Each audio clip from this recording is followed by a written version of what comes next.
오늘 저희가 함께 깊이 파고들 기업은 바로 LX 인터내셔널입니다. 아마 많은 분들께는 LG 상사라는 이름이 훨씬 더 익숙할 것 같은데요. 이 회사가 지금 엄청난 변신을 하고 있더라고요. 예전처럼 그냥 물건 중개하고 수수료 받던 그런 상사가 아니라 이제는 뭐 광산이나 농장 같은 자산을 아예 직접 사서 운영하고 개발하는 그런 회사로 바뀌고 있습니다. 네, 바로 그 사업 개발형 투자 회사라는 정체성. 이걸 이해하는 게 모든 분석의 시작점입니다. 예전에 뭐 상사맨 하면 서류 가방 들고 영업하던 그런 이미지를 생각하시면 절대 안 돼요. 아, 완전히 다르군요. 그렇죠. 지금의 LX 인터내셔널은 뭐 비유를 하자면 직접 광산을 사서 금을 캐고요. 그 금으로 미래에 더 유망해 보이는 다른 금광에 또 투자하는 그런 플레이어가 된 거죠. 한마디로 단순 중개인에서 이제 자산가가 된 겁니다. 자산가라는 표현이 확 와닿네요. 그럼 지금 이 자산가가 어떻게 돈을 버는지 그 핵심 사업 포트폴리오를 한번 들여다보죠. 크게 한 세 덩어리로 나뉘는 것 같은데 일단 가장 안정적으로 현금을 벌어다주는 사업은 어딘가요? 그건 단연 물류사업, 그러니까 자회사인 LX 판토스입니다. 이 사업은 LX 인터내셔널 전체의 든든한 방패다. 이렇게 보시면 딱 맞아요. 방패요? 네. 전체 매출에서 차지하는 비중은 한 35에서 40% 정도 되는데 이 기여도는 막 40, 50%에 육박할 정도로 수익성이 아주 탄탄하거든요. 아니, 매출 비중보다 이익 기여도가 더 높다는 건 그만큼 마진이 좋다는 뜻이네요. LX 판토스의 가장 큰 경쟁력이 뭔가요, 그러면? 바로 캡티브 마켓입니다. 캡티브 마켓이요? 네. 쉽게 말해서 안정적으로 보장된 내부 시장이 있다는 거죠. LG전자, LG화학 같은 범 LG그룹 계열사에서 나오는 물량이 전체의 한 60에서 70%를 차지해요. 아, 그렇군요. 그러니까 전 세계 경기가 아무리 흔들려도 LG전자가 TV 만들고 LG화학이 배터리 만드는 한 LX 판토스 일감은 마르지 않는 구조인 셈이죠. 이게 실적의 하방을 아주 단단하게 받쳐주는 겁니다. 방패가 있다면 창도 있겠군요.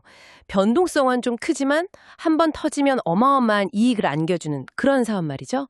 아무래도 전통적인 자원 부문이 그 역할을 하겠네요. 정확합니다. 자원 부문이 바로 그 창입니다. 매출 비중 자체는 한 5에서 10%로 작아 보이는데 이익의 폭발력은 여기가 제일 강력해요. 핵심은 인도네시아에 있는 GAM이라는 석탄 광산, 그리고 팜농장, 이걸 직접 소유하고 운영한다는 점이에요. 아, 남의 걸 파는 게 아니라. 그렇죠. 내 땅에서 직접 캐서 파는 거니까 석탄이나 팜오일 같은 원자재 가격이 급등하는 시기에는 이익이 말 그대로 수직 상승하는 그런 레버리지 효과가 나타나는 거죠. 재작년, 작년에 역대급 실적 냈던 게 다 이 창 덕분이었습니다. 안정적인 방패, 물류가 있고요. 폭발력 있는 창 자원이 있고. 그럼 마지막 세 번째 사업 부문, 이 트레이딩 및 신성장 사업은 어떤 역할인가요?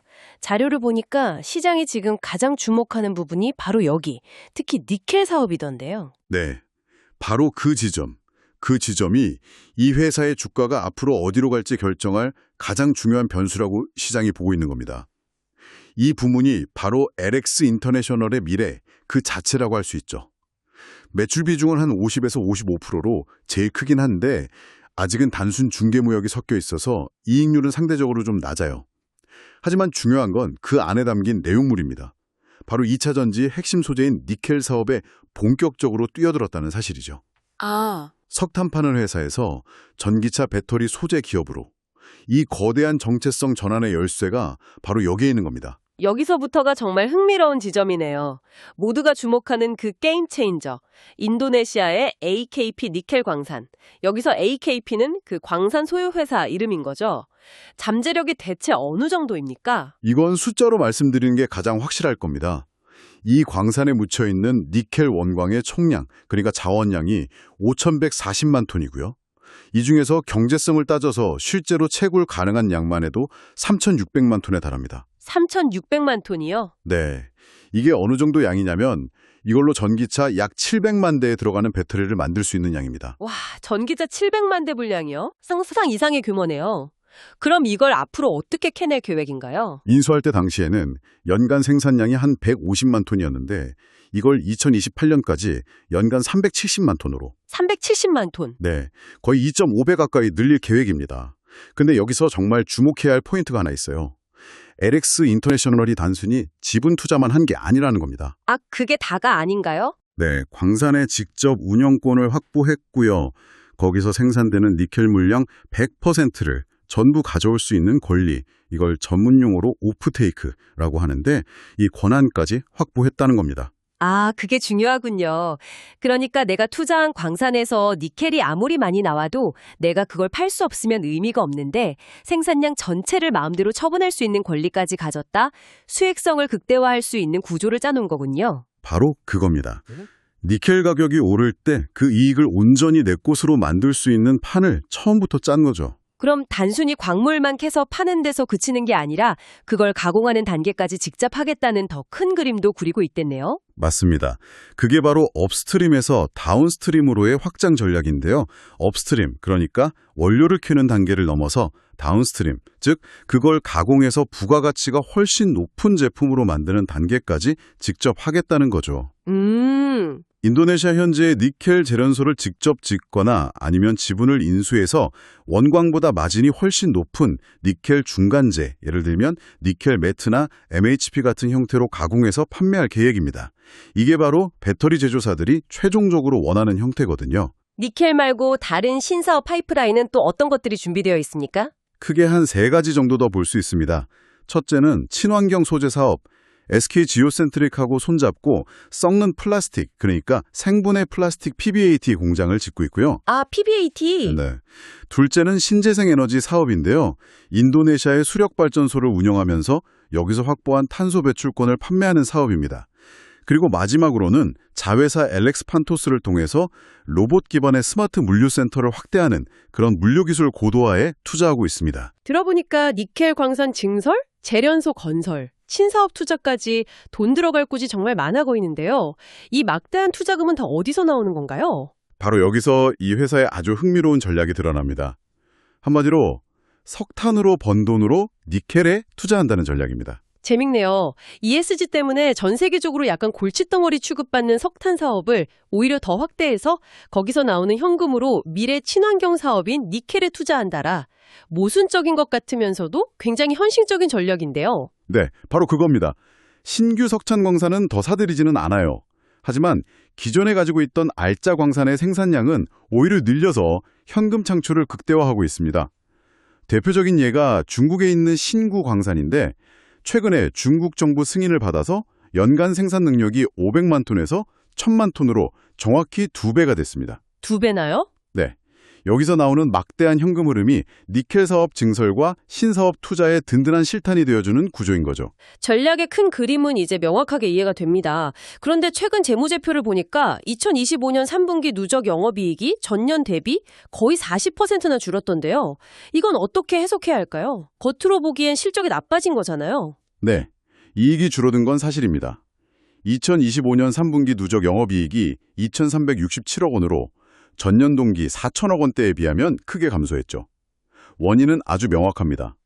이 회사의 이익과 직결되는 별수들, 그러니까 석탄, 팜오일 같은 원자재 가격, 그리고 해상운임 지수, SCFI가 모두 하락세였기 때문입니다. 특히 해상운임 지수는 코로나 팬데믹 때 비정상적으로 치솟았다가 지금은 정상 수준으로 돌아온 영향이 컸습니다. 이익이 줄었다면 재무 안정성에 좀 빨간불이 켜준 건 아닐까요? 오히려 그 반대입니다. 이익의 양은 줄었지만 재무 구조의 질은 더 좋아졌어요. 여기서 주목할 점이 차입금 구조의 변화인데요. 1년 안에 갚아야 하는 단기 차입금을 60% 이상 대폭 줄이는 대신에 만기가 긴 장기 차입금이랑 회사채 발행을 늘렸습니다. 아, 급하게 갚아야 할 빚은 줄이고 천천히 갚아도 되는 빚으로 갈아파서 단계적인 상환 압박을 줄였다, 이런 의미군요. 유동성 리스크를 선제적으로 관리한 거네요. 맞습니다.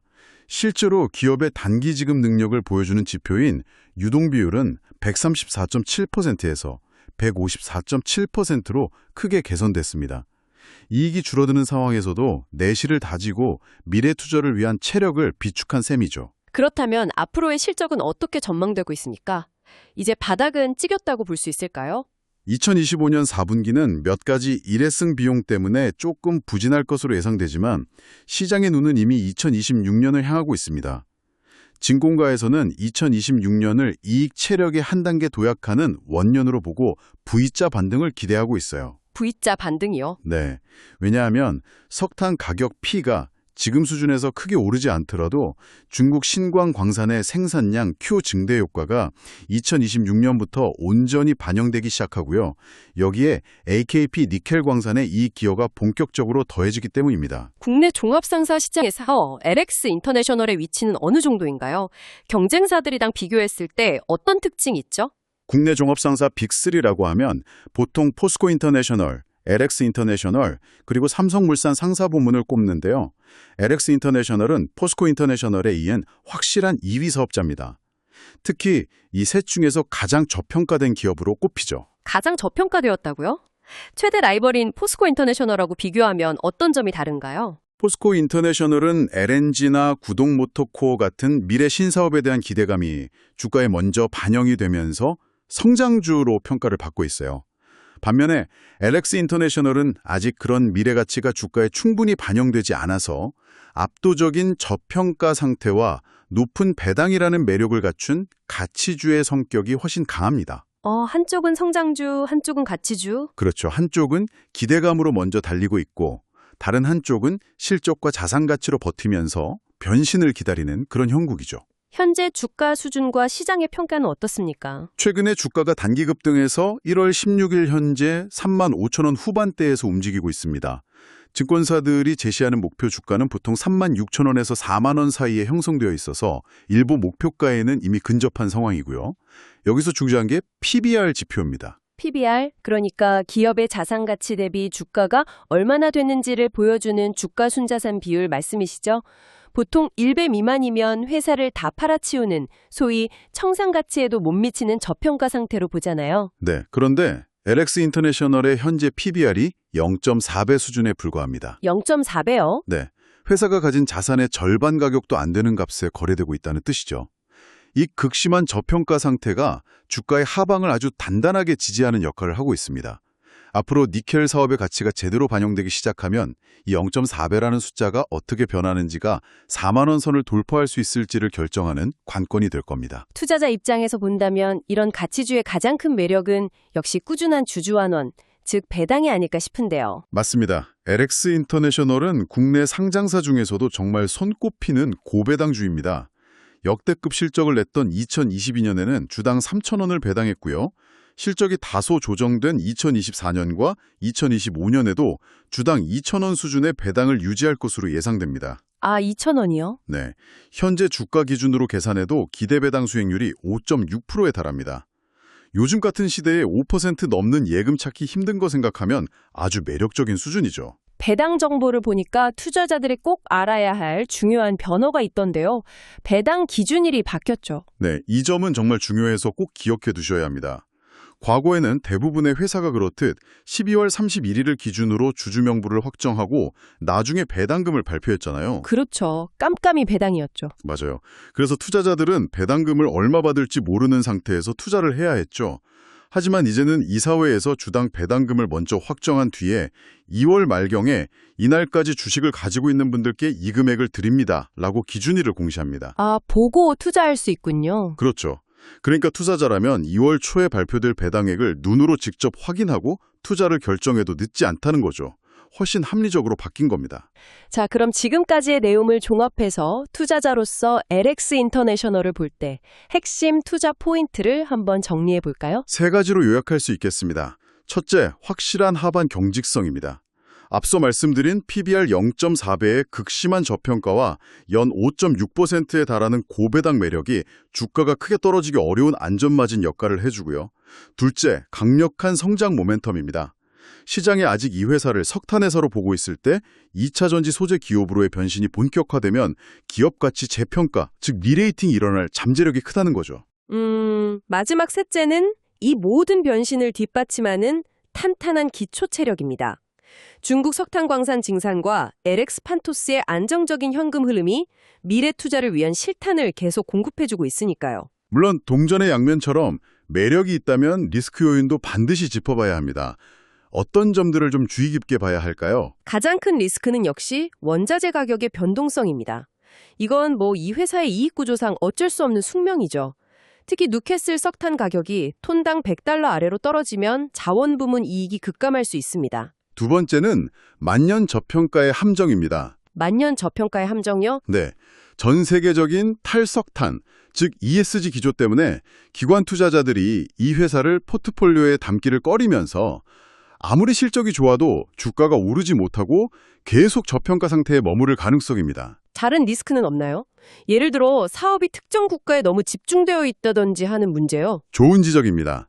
그게 세 번째 리스크, 인도네시아 지정학적 리스크입니다.